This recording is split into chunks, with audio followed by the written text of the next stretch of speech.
അസ്സലാമു അലൈക്കും വറഹ്മത്തുള്ളാഹി. ബിസ്മില്ലാഹി വൽഹംദുലില്ലാഹി വസ്സലാത്തു വസ്സലാമു അലാ അഷ്റഫി റസൂലില്ലാഹി അമ്മാ ബഅദ്. നമ്മൾ സയൻസിൻ്റെ അടുത്ത ക്ലാസ് ആരംഭിക്കണം. നമ്മൾ പറഞ്ഞുകൊണ്ടിരുന്നത് ചില റിസോഴ്സുകളെ കുറിച്ചായിരുന്നു. രണ്ട് തരത്തിലുണ്ട്. അതിൽപ്പെട്ട ഒന്നാണ് അങ്ങനെ ഇൻഎക്സോസ്റ്റബിൾ റിസോഴ്സുകളെ കുറിച്ച് പറഞ്ഞു. പിന്നെ നമ്മൾ കോളിനെ കുറിച്ച് പറഞ്ഞു തുടങ്ങി, കൽക്കരിയെ കുറിച്ച്, അതിൽ 3 പ്രൊഡക്റ്റുകളെ കുറിച്ചും പറഞ്ഞു. ഇനി പറയാൻ പോകുന്നത് പെട്രോളിയത്തെ കുറിച്ചാണ്. പെട്രോളിയം എന്ന് പറഞ്ഞാൽ നമ്മൾ സാധാരണ കേൾക്കുന്ന പെട്രോൾ, ഡീസൽ, അതുപോലെ LPG ഗ്യാസ്, അങ്ങനെ പ്ലാസ്റ്റിക്കിൻ്റെ ഒരു തരം പ്ലാസ്റ്റിക്കുകൾ, കെറോസിൻ, ഇതൊക്കെ ഉണ്ടാക്കാൻ എടുക്കുന്ന ശുദ്ധമല്ലാത്ത എണ്ണക്കാണ് പെട്രോളിയം എന്ന് പറയാം. പെട്രോളിയത്തിൽ നിന്നാണ് പിന്നെ ഈ പറഞ്ഞ സാധനങ്ങളൊക്കെ വേർതിരിച്ചുണ്ടാക്കുന്നത്. പെട്രോളിയത്തിൻ്റെ വലിയ ഈ പെട്രോളിയം കിണറുകളൊക്കെ ഇഷ്ടമുള്ളതൊക്കെ ഉണ്ടാവാറുണ്ടല്ലോ.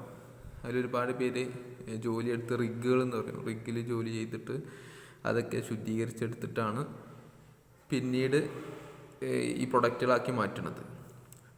അപ്പോൾ അതിനെക്കുറിച്ച് ഞാൻ പറയാൻ പോകുന്നത് petroleum. You know that petroleum is used as a fuel in light automobiles such as motorcycles, scooters and cars. Petrol സാധാരണ ചെറിയ ലൈറ്റ് മോട്ടോർ ബൈക്കുകളിൽ, ഹെവി അല്ലാത്ത മോട്ടോർ ബൈക്കുകളിൽ പെട്രോളും സാധാരണ ഉപയോഗിക്കാറ്. സ്കൂട്ടറുകളിലും ബൈക്കുകളിലും ചില കാറുകളിലൊക്കെ. Heavy motor vehicles like trucks and tractors run on diesel.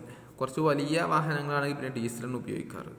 Petrol and diesel are obtained from a natural resource called petroleum. ഇവയൊക്കെ ലഭിക്കുന്നത് ഒരു നാച്ചുറൽ റിസോഴ്സായ പെട്രോളിയത്തിൽ നിന്നാണ്. The word petroleum is derived from petra and oleum. പെട്ര എന്ന് പറഞ്ഞാൽ കല്ല്, റോക്ക് എന്നാണ് അർത്ഥം. ഓലിയം എന്ന് പറഞ്ഞാൽ ഓയിൽ, എണ്ണ. കല്ലിൽ നിന്ന് കിട്ടുന്ന എണ്ണ എന്ന അർത്ഥത്തിലാണ് പെട്രോളിയം ഉപയോഗിക്കപ്പെടുന്നത്. As it is mind from between the rocks under earth as shown figure 5.4. കാരണം കല്ലുകൾക്കിടയിൽ നിന്നാണ് പെട്രോളിയം കിട്ടുക.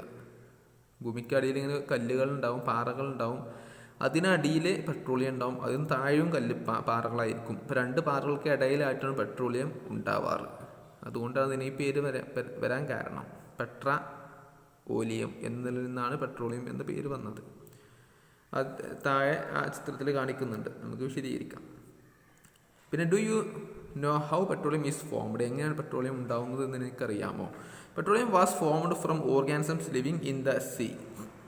നമ്മൾ നേരത്തെ പറഞ്ഞിരുന്നു എന്ത്, സസ്യങ്ങളിൽ നിന്നൊക്കെ ആയിട്ടാണ് കോൾ ഉണ്ടാകുന്നതെന്ന് പറഞ്ഞിരുന്നു. എന്നതുപോലെ കടലിൽ ഉണ്ടായിരുന്ന ജീവികളുടെ വേസ്റ്റുകളിൽ നിന്നാണ് എന്തുണ്ടാകുന്നത്, പെട്രോളിയം ഉണ്ടാകുന്നത്. ആസ് ദസ് ഓർഗാനിസംസ് ഡെഡ്, ആ കടൽ ജീവികൾ ചത്തുപോകുമ്പോൾ their bodies settled at the bottom of the sea and got covered with layers of sand and clay. അവ കടലിന് താഴെ അടിഞ്ഞുകൂടി. പിന്നീട് അതിൻ്റെ മുകളിലേക്ക് മണലും അതുപോലെ തന്നെ മണ്ണൊക്കെ ആയിട്ട് അടിഞ്ഞുകൂടി അത് കവർ ചെയ്യപ്പെട്ടു. Over millions of years of absence of air, high temperature and high pressure. ഒരുപാട് മില്യൺ കണക്കിന് 10-20 ലക്ഷങ്ങൾ വർഷം കഴിഞ്ഞതിന് ശേഷം എന്ത് ചെയ്യും, അവിടെ എയർ ലഭിക്കാതാകും. ഈ വസ്തുക്കൾക്ക് എയർ ലഭിക്കാതെ അവിടെ നല്ല ശക്തമായ ചൂടിനകത്താകും. അതുപോലെ തന്നെ ഹൈ പ്രഷറും ആവും. മുകളിൽ ഈ മണ്ണും ഇതൊക്കെ കൂടിയിട്ട് ഹൈ പ്രഷറും വരും. അങ്ങനെ വരുമ്പോൾ transform the dead organisms into petroleum and natural gas. ഈ ഡെഡ് ഓർഗാനിസം പെട്രോളിയവും നാച്ചുറൽ ഗ്യാസുമായിട്ട് മാറുന്നു. അപ്പോൾ അങ്ങനെയാണ് പെട്രോളിയം ഉണ്ടാകുന്നത് എന്നർത്ഥം. Look at figure 5.4. ഇത് shows the deposits of petroleum and natural gas. എങ്ങനെയാണ് അത് ഭൂമിയിൽ ഉണ്ടാക്കപ്പെടുന്നത്, എവിടെയാണ് കാണപ്പെടുന്നത് എന്ന് അത് വിശദീകരിച്ച് തരുന്നുണ്ട്. അപ്പോൾ ഇതാണ് ചിത്രം എന്ന് പറഞ്ഞത്. അപ്പോൾ ഇതിൽ മുകളിൽ മൊത്തം കല്ലുകൾ, സാധാരണ കല്ലുകൾ. പിന്നെ അതിന് ശേഷം എന്തുണ്ട്,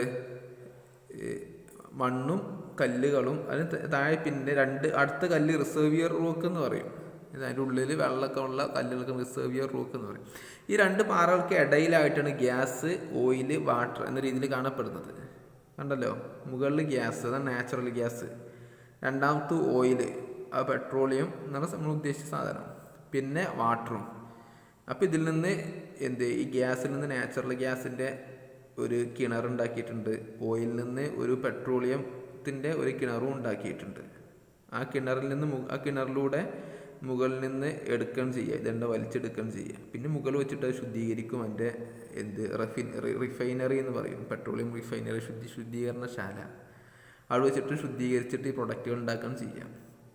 അപ്പോൾ ഇതിന് ചിത്രം കാണിച്ചത് രണ്ട് പാറകൾക്കിടയിലും സാധനം ഉള്ളത്. അതുകൊണ്ടാണ് ഇതിന് എന്ത് പറയുന്നത്, പെട്രോളിയം എന്ന്, പെട്ര പ്ലസ് ഓലിയം എന്ന പെട്രോളിയം എന്നുള്ള വാക്ക് വന്നത്. അപ്പോൾ ചിത്രത്തിലൂടെ കാണിച്ചു തരാൻ ചെയ്യുന്നത്. ഇതിൽ ഗ്യാസാണ് മുകളിലുണ്ടാവാൻ കാരണം ഗ്യാസിന് ലൈറ്റ്, അതിൻ്റെ പവർ കുറവായത് കാരണം, അതിൻ്റെ മാസ് കുറവായത് കാരണം അത് മുകളിലേക്ക് വരും. നിങ്ങൾ പണ്ട് പഠിച്ചിട്ടുണ്ട്. അപ്പോൾ you see that the layer containing petroleum oil and gas is above that of water. വാട്ടറിനേക്കാൾ മുകളിലാണ് പെട്രോളിയം അതുപോലെ തന്നെ ഗ്യാസും ഉള്ളത്. Why is so? Recall that oil and gas are lighter than water and do not mix with it. നമുക്കറിയാം, അപ്പോൾ ഒരു പാത്രത്തേക്ക് കുറച്ച് വെള്ളവും കുറച്ച് പെട്രോളും ഒഴിച്ച് എന്തുണ്ടാവുക, പെട്രോൾ മുകളിൽ വന്ന് നിൽക്കും, വെള്ളം താഴെ നിൽക്കും. കാരണം എന്താ, അത് ഓയിലിനേക്കാളും അല്ലെങ്കിൽ വെള്ളത്തേക്കാളും ലൈറ്ററാണ് ഓയിൽ എന്നുള്ളത് കൊണ്ടാണ്. എന്നതുപോലെ തന്നെയാണ് അവിടെയും അങ്ങനെ നിൽക്കാൻ, ചിത്രത്തിലും അങ്ങനെ നിൽക്കാൻ കാരണം. The world's first oil well was drilled in Pennsylvania, USA in 1859. 1859 USA പെൻസിൽവാനിയയിലാണ് ആദ്യമായിട്ട് ഓയിൽ കിണർ ഉണ്ടാക്കിയത്. 8 years later in 1867 oil was struck at Mokum in Assam. പിന്നെ 1867 ആസാമിലും കണ്ടെടുക്കപ്പെട്ടു. In India oil is found in Assam, Gujarat, Mumbai High and in the river basins of Godavari and Krishna. ചില നദീ തീരങ്ങളിലും ഗുജറാത്ത്, മുംബൈ, ആസാം തുടങ്ങിയ സ്ഥലങ്ങളിലൊക്കെ ഇന്ത്യയിൽ ഓയിൽ ഉൽപ്പാദിപ്പിച്ചു കൊണ്ടിരിക്കുന്നുണ്ട്. Petroleum is A dark oil liquid. ഇനി പെട്രോളിയം ശുദ്ധീകരിക്കുന്നതിനെ കുറിച്ച് പറയുന്നത് റിഫൈനിങ് ഓഫ് പെട്രോളിയം. അപ്പോൾ പറയാണ്, പെട്രോൾ എന്ന് പറഞ്ഞാൽ ഒരു കറുത്ത ഓയിലി എണ്ണമയമുള്ള ഒരു ലിക്വിഡാണ്. It has an unpleasant odour. അതിനൊരു തീരെ രസകരമല്ലാത്ത ഒരു വാസനയാണുള്ളത്. It is a mixture of various constituents such as petroleum, gas, petrol, diesel, lubricating oil, paraffin, wax, etc. ഇങ്ങനെയുള്ള ഒരുപാട് വസ്തുക്കൾ അടങ്ങിയതാണ് പെട്രോളിയം. അതിൽ ഗ്യാസ് ഉണ്ട്, പെട്രോളിയം ഗ്യാസ് ഉണ്ട്. നേരത്തെ പറഞ്ഞ ഗ്യാസ് അല്ല കേട്ടോ, നേരത്തെ പറഞ്ഞ നാച്ചുറൽ ഗ്യാസ് ആണ്. ഇത് പെട്രോളിയം ഗ്യാസ്, പെട്രോളിൽ നിന്ന് ഉണ്ടാക്കുന്ന ഗ്യാസ്.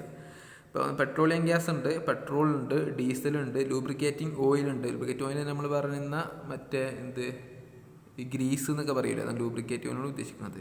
പിന്നെ പാരഫിൻ, വാക്സ്, നമ്മൾ പറഞ്ഞ വാക്സ് ഉണ്ടല്ലോ, നമ്മൾ ഉപയോഗിക്കുന്ന വാസ്ലിന് ആയിട്ടൊക്കെ ഉപയോഗിക്കുന്ന സാധനങ്ങളുണ്ടല്ലോ. അതുപോലെ തന്നെ മറ്റു പല മെഴുകുതിരി പല സാധനങ്ങൾക്ക് ഉപയോഗിക്കുന്ന വാക്സുകളിൽ the process of separating the various constituents fractions of petroleum is known as refining. ഈ പെട്രോളിയത്തിൻ്റെ അതിലടങ്ങിയിരിക്കുന്ന വ്യത്യസ്ത ഘടകങ്ങൾ, ഫ്രാക്ഷൻസ്, കോൺസ്റ്റിറ്റ്യൂൻസ്, രണ്ട് ഓറിട്ടകൾ തന്നെ ഏതെങ്കിലും ഒന്ന്, ആ പെട്രോളിയത്തിൻ്റെ വ്യത്യസ്ത ഭാഗങ്ങൾ അതിലടങ്ങിയിരിക്കുന്ന വസ്തുക്കളെ വേർതിരിക്കുന്ന പ്രവർത്തനത്തിനാണ് റിഫൈനിങ് എന്ന് പറയാം. റിഫൈനിങ് ശുദ്ധീകരിക്കാൻ അർത്ഥം. It is carried out in A petroleum refinery. ഒരു പെട്രോളിയം റിഫൈനറിയിലാണ് ഇത് നടക്കാറ്. ഒരു ചിത്രം കൊടുത്തിട്ടുണ്ട്. അപ്പോൾ ഇതിലൂടെ അതിങ്ങനെ വ്യത്യസ്ത പ്രോസസ്സുകളിലൂടെ വേർതിരിച്ച് എടുക്കുക. Various constituents of petroleum and their use are given in table 5.1. Table 5.1 അതിൻ്റെ ഏതൊക്കെ പ്രൊഡക്റ്റുകളും അതിൻ്റെ യൂസുകളും കൊടുത്തിട്ടുണ്ട്. അപ്പോൾ ഇതൊന്ന് മനസ്സിലാക്കി വെക്കുക. ഒന്ന് LPG, petroleum gas in liquid form. Liquid petroleum gas ആണ് LPGൻ്റെ ഫുൾ. നമ്മൾ സാധാരണ വീടുകളിലേക്ക് കൊണ്ടുവരുന്ന ഗ്യാസ് ഉണ്ടല്ലോ, അതാണ് LPG ഗ്യാസ്. അതെന്തിനാ, അത് വീടുകളിലും അതുപോലെ തന്നെ വലിയ ഇൻഡസ്ട്രികളിലൊക്കെ ഫ്യൂവലായിട്ട് കത്തിക്കാൻ വേണ്ടി, തീണ്ട കിട്ടാൻ വേണ്ടി ഉപയോഗിക്കാറുണ്ട് LPG. അപ്പോൾ അത് എന്താണ്, പെട്രോളിയത്തിൻ്റെ ഗ്യാസാണ്. പെട്രോളിയം അതുപോലെ തന്നെ കുറച്ച് വെള്ളവും നല്ല പ്രഷറിൽ കുത്തി നിറക്കുന്നതാണ് ഗ്യാസ്. നമ്മൾ ഗ്യാസും കുറ്റിയിൽ ഇപ്പം എന്തുള്ളത് പെട്രോളിയമാണ്. പക്ഷേ അതിൻ്റെ മുകളിൽ നല്ല ടൈറ്റായിട്ട് എയർ ഉണ്ടായതുകൊണ്ട് അത് നമുക്ക് വെള്ളമാണെന്ന് തോന്നൂല. അങ്ങനെ കുലുക്കി വയ്ക്കാറൊന്നും വെള്ളത്തെ പോലെ തോന്നൂല. പിന്നെ മറ്റൊന്ന് പെട്രോള്. അതെന്തിനൊക്കെ ഉപയോഗിക്കുന്നത്, മോട്ടോർ ഫ്യൂവലായിട്ട്, ഏവിയേഷൻ ഫ്യൂവലായിട്ട്, സോൾവെൻറ്റ് ഫോർ ഡ്രൈ ക്ലീനിങ്.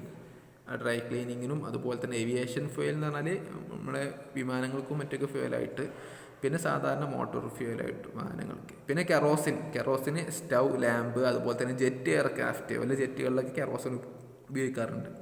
പിന്നെ 4 ഡീസൽ, അതുപോലെ തന്നെ ഹെവി മോട്ടോർ സൈക്കിളും, പിന്നെ ഇലക്ട്രിക് ജനറേറ്ററുകളിൽ. പിന്നെ ലൂബ്രിക്കേറ്റിംഗ് ഓയിൽ, നമ്മളിപ്പോൾ തന്നെ ഗ്രീസ് കാര്യങ്ങളൊക്കെ ആ ലൂബ്രിക്കേഷന് വേണ്ടി ഉപയോഗിക്കാറുണ്ട്. ലൂബ്രിക്കേഷൻ എന്ന് പറഞ്ഞാൽ മനസ്സിലായല്ലോ, നമ്മളിപ്പോൾ സാധാരണ ഈ വാതിലിൻ്റെ വിജാഗിരി, അതുപോലെ തന്നെ നമ്മളിപ്പോൾ കടയുടെ ഷട്ടർ ഉണ്ടാവില്ല, ഷട്ടർ പൊക്കുന്നിടത്തേക്ക് കുറേ ഗ്രീസ് വെച്ചിട്ടുണ്ടാവില്ലേ, ലൂബ്രിക്കേറ്റിങ്. പിന്നെ പാരഫിൻ വാക്സ് എന്ന് പറഞ്ഞാൽ അത് ഓയിൽമെൻറ്റ്, ക്യാൻഡിൽസ്, വാസ്ലീൻ അതിലൊക്കെ ഉപയോഗിക്കുന്ന നമ്മൾ സാധാരണ ഉപയോഗിക്കുന്നത് മെഴുകുക എന്ന സാധനം. പിന്നെ ബിറ്റുമിൻ എന്ന് പറഞ്ഞാൽ നമ്മൾ ടാറ്, അത് പെയിൻറ്റുകൾ ഉപയോഗിക്കും, റോഡ് സർഫേസിങ്, റോഡ് ടാറിങ്ങിന് ഉപയോഗിക്കും. Main useful substance are obtained from petroleum and natural gas. ഒരുപാട് ഉപകാരപ്രദമായ വസ്തുക്കൾ ഗ്യാസിൽ നിന്നും പെട്രോളിൽ നിന്നും ഉണ്ടാക്കുന്നുണ്ട്. These are termed as petrochemicals. അവയെക്കുറിച്ച് പെട്രോ കെമിക്കൽസ് എന്ന് പറയാറുണ്ട്. ഇത് ഈ പറഞ്ഞ മെയിൻ പ്രൊഡക്റ്റ് അല്ലാത്ത ചെറിയ ചെറിയ വസ്തുക്കൾ കെമിക്കൽസുകൾ കിട്ടുന്നുണ്ട്, അതിന് പെട്രോ കെമിക്കൽസ് എന്ന് പറയാറുണ്ട്. These are used in manufacture of detergents, fibres, polythene and other man made plastics. ഒരുപാട് പലതരം പ്ലാസ്റ്റിക്കുകളും മറ്റും ഉപയോഗിക്കാൻ വേണ്ടിയൊക്കെ അത് ഉപയോഗിക്കാറുണ്ട്. Hydrogen gas obtained from natural gas is used in production of fertilisers. ഈ ഫെർട്ടിലൈസേഴ്സ് നമ്മൾ വളങ്ങൾക്കും മറ്റൊക്കെ ആയിട്ട് എന്തുപയോഗിക്കാറുണ്ട്, ഈ ഹൈഡ്രജൻ ഗ്യാസ് ഉപയോഗിക്കാറുണ്ട്. Due to its general commercial importance petroleum is also called black gold. അതിൻ്റെ കച്ചവട മൂല്യം കാരണം പെട്രോളിയത്തിന് എന്ത് പേര് പറയാറുണ്ട്, ബ്ലാക്ക് ഗോൾഡ് എന്ന്, കറുത്ത സ്വർണം എന്ന പേര് പറയാറുണ്ട്.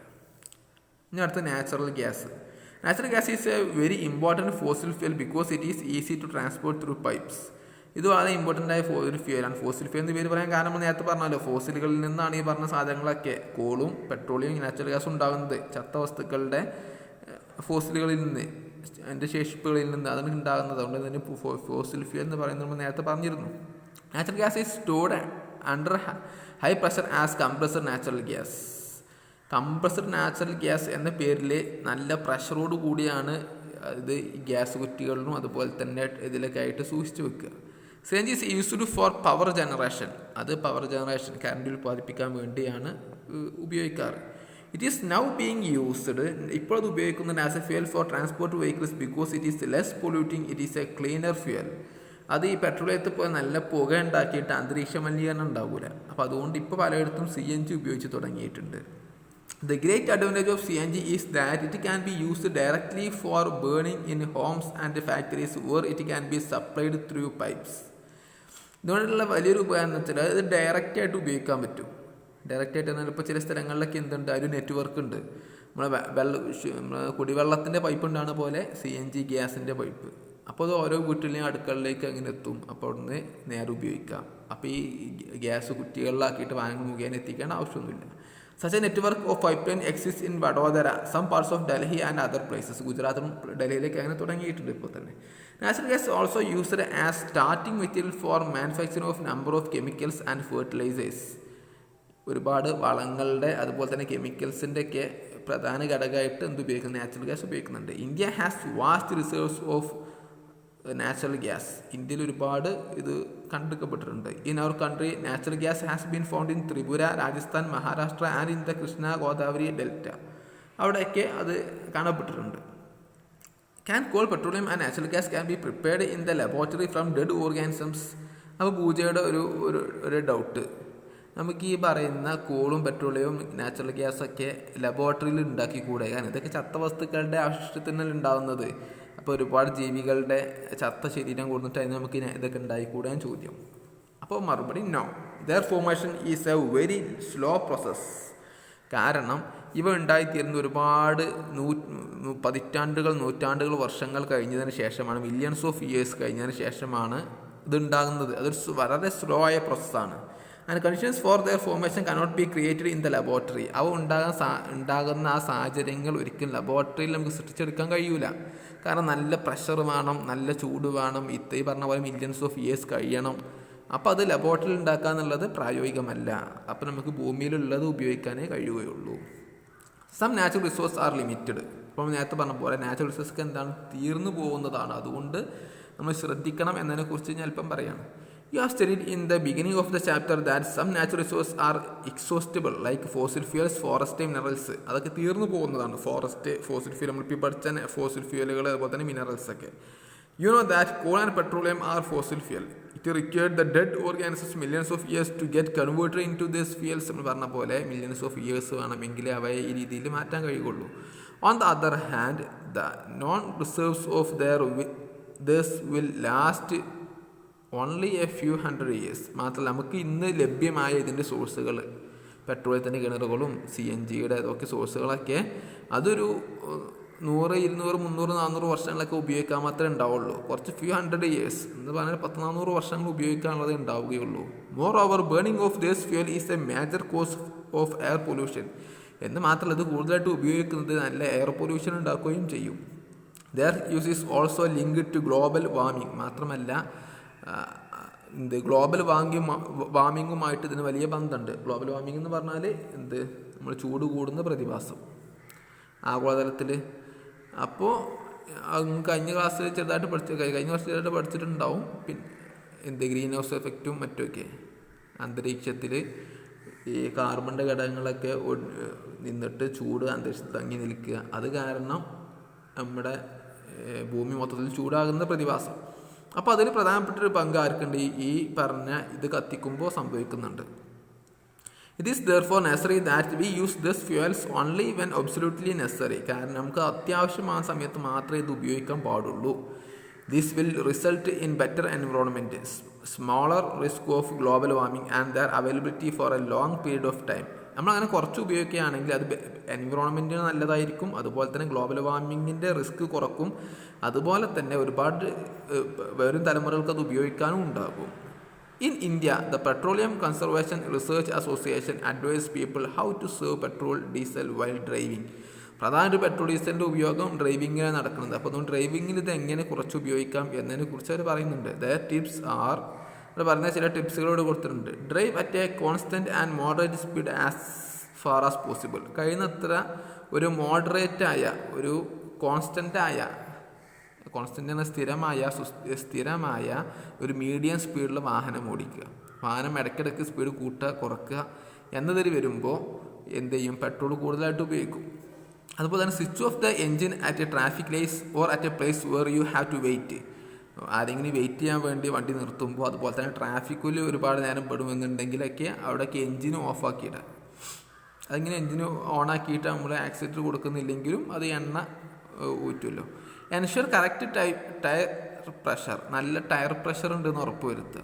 ടയറിന് നല്ല കാറ്റുണ്ടെന്ന് ഉറപ്പ് വരുത്തുക. കാരണം ടയറിൻ്റെ കാറ്റ് കുറഞ്ഞാൽ എൻജിന് കൂടുതൽ പവർ ഉപയോഗിക്കേണ്ടി വരും. അപ്പോൾ അതിനനുസരിച്ച് എണ്ണ ഇറങ്ങും.